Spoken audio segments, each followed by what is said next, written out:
लगातार चर्चा भी कर रहे हैं कि अभी तक जो जगह निर्धारित की गई है उसमें वरीयता किस तरह से है। क्या ये पंकज आपको लगता है कि जी आप कुछ कहना चाहते हैं? देखिए, शिवराज जी का आपने जिक्र किया, शिवराज सिंह चौहान का जिक्र किया। शिवराज सिंह चौहान की जितना कद बढ़े, जितनी इज्जत उनको इस पूरे मंत्रिमंडल के बनने में दिया जाए, वो हर बीजेपी कार्यकर्ता के पीठ को थपथपाने की तरह है। क्योंकि Shivraj Singh Chouhan is a story in itself. एक ऐसा व्यक्ति जिसने splendid performance as chief minister किया, उसे चीफ मिनिस्टर पद से हटा दी गया। ऐसा डिसिप्लिन्ड वर्कर वो लगा रहा, लोकसभा में full out of full marks result दिए।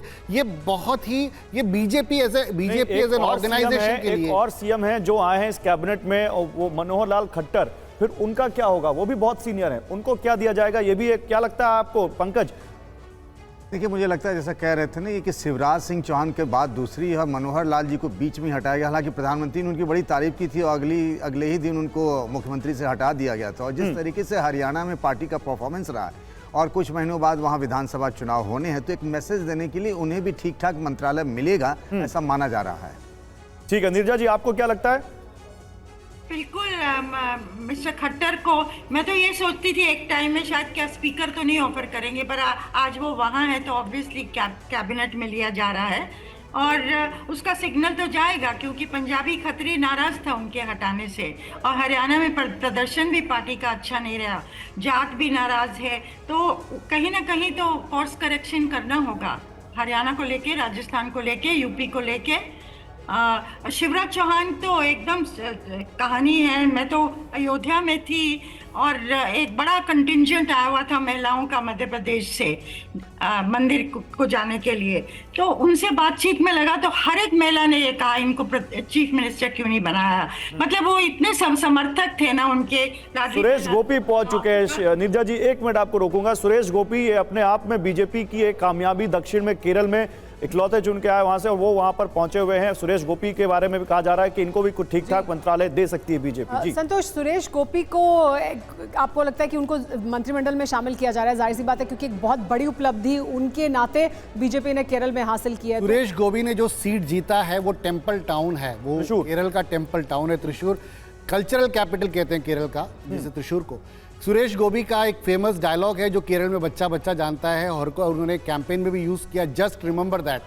तो जब सुरेश गोपी जब शपथ ले रहे हैं और इवन प्रधानमंत्री ने जब जीत के बाद भी जब भाषण दिया तो ये बात कहा कि जस्ट रिमेंबर दैट कि हमारे पास अब केरल से भी एमपी है। संतोष वो देखिए अब तस्वीर आ गई, देखिए जिस सीक्वेंस में बैठे हुए हैं वो दिख रहा है संभाल लिए। हाँ, निर्मला सीतारमण छठी कुर्सी पर, 7वीं कुर्सी पर जयशंकर, पहली कुर्सी पर राजनाथ सिंह, उसके बाद अमित शाह, उसके बाद अमित शाह के बाद नितिन गडकरी, नितिन गडकरी के बाद जेपी नड्डा के बाद शिवराज सिंह चौहान और शिवराज सिंह चौहान के बाद निर्मला सीतारमण और निर्मला सीतारमण के बाद एस जयशंकर। ये आगे का 7 तो तय हो गया।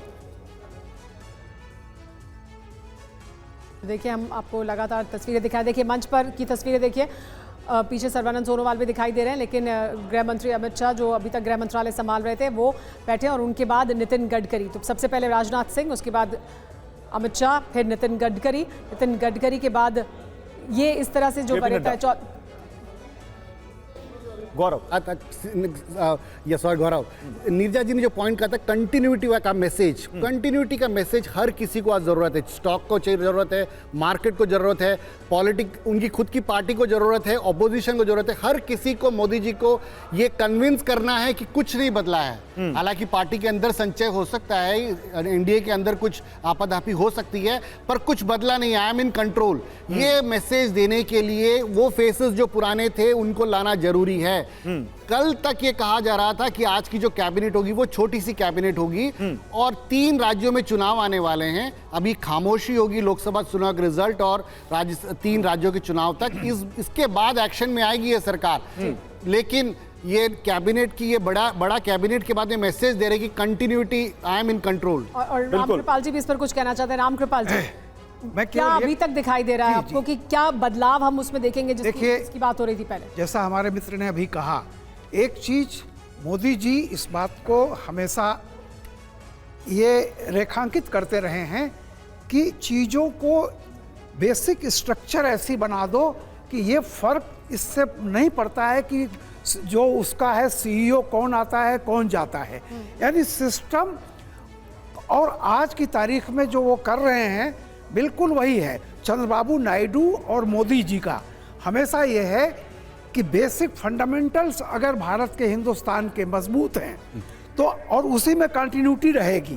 अब देखिए नीतीश नहीं तो रामकृपाल जी इसमें रामकृपाल जी, हमने ये भी तो देखा ना कि कैसे नए फैसले लेने से भी पीछे नहीं कभी भी हटे हैं। नहीं। नए चेहरों को शामिल करने में, ऐसे चेहरे जिनके बारे में नहीं आपने सुमेरा, और प्रधानमंत्री नरेंद्र मोदी ने फरवरी में 23 फरवरी को खुद अपने मंत्रियों को कहा था कि 5 साल का रोड मैप तैयार रखो और 100 दिन का एक्शन प्लान बनाए, यानी चुनाव में जाने से पहले उन्होंने कह दिया था। और आज भी जब चाय पर चर्चा की तो सेम बात कही कि 100 दिन का प्लान बना के रखो, यानी वो साफ एजेंडा अभी से तय कर चुके हैं जिस कंटिन्यूटी की आप बात कर रहे हैं। गौरव सोमानी को हम एक देख वाक्य सकते हैं, और वो पहुंच कहूंगा रहे हैं।